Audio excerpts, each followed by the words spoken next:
এই মেয়েটা সারাদিন রোজা রাখার পর ঘুমের ঘরে পানি পানি বলে কান্না করছে। আর মা নামাজ থেকে সালাম ফিরেই মা অবাক হয়ে গেছে। তখন উঠে বলল, মা মা তোর কি হয়েছে মা? উঠো উঠো, কথা বলো মা।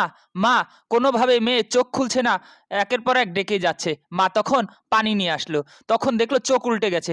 হায় আল্লাহ, আমার মেয়ের কি হলো? মা ছটফট করতেছে। এ মা উঠো মা। হে আল্লাহ, হে পরওয়ারদিগার, আমার মেয়ে অসুস্থ হয়ে পড়েছে সারাদিন রোজা থেকে, তুমি কিছু করো। এর ভেতরে এক দরবেশ বাবা আল্লাহ আল্লাহ জিকির করতে করতে বলল, সামনের দরজায় দেখি আমার জন্য কি আছে। তখন দরজার টোকা দিতেই ভেতর থেকে সে মাটা কান্না ভেজা চোখ নিয়ে দরজা খুলতেই দেখতে পেল, আল্লাহু আকবার। মা, আমি সারাদিন রোজা রেখেছি, ইফতার কি দিয়ে করব? আমার কাছে কিচ্ছু নেই, তোমার কাছে কিছু কি হবে? তখন বলল, আচ্ছা বাবা আপনি দাঁড়ান। তখন সে বোনটি প্লেট ভরে সেই ইফতার নিয়ে আসলো। মা, তোমার মুখ দেখে মনে হচ্ছে তুমি অনেক পেরেশানি, কিছু হয়েছে? হ্যাঁ বাবা, আমার মেয়ে সারাদিন রোজা ছিল, কিছুক্ষণ আগে ঘুমের ঘরে মা মা বলে চিৎকার করছে, কিন্তু এখন আর কথা বলছে না, মনে হচ্ছে আর পৃথিবীতে নেই।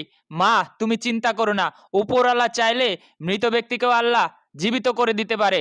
মা চিন্তা করিস না, আল্লাহর দরবারে দোয়া করে দিচ্ছি। আর হ্যাঁ, আমাকে একটু তোমার মেয়ের কাছে নিয়ে যাবে মা? আসেন বাবা। তখন সে আল্লাহ আল্লাহ বললে ভিতরে প্রবেশ করলো। আর প্রবেশ করতে যখন মোনাজাতে বসলো, ঠিক তখনই একটা বিদ্যুতের ঝলকানি এসে সে মেয়ের গায়ে প্রবেশ করলো। আর এদিকে ফকির বাবা আর মা দুজন মোনাজাতে বসে আছে। হে আল্লাহ, তোমার এই অবুঝ বান্দাকে জীবিত করে দাও।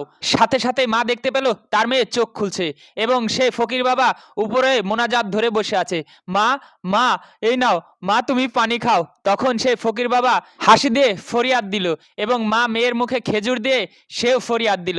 এই ভিডিওটা যদি এতটুকু ভালো লেগে থাকে শেয়ার করে দিবেন।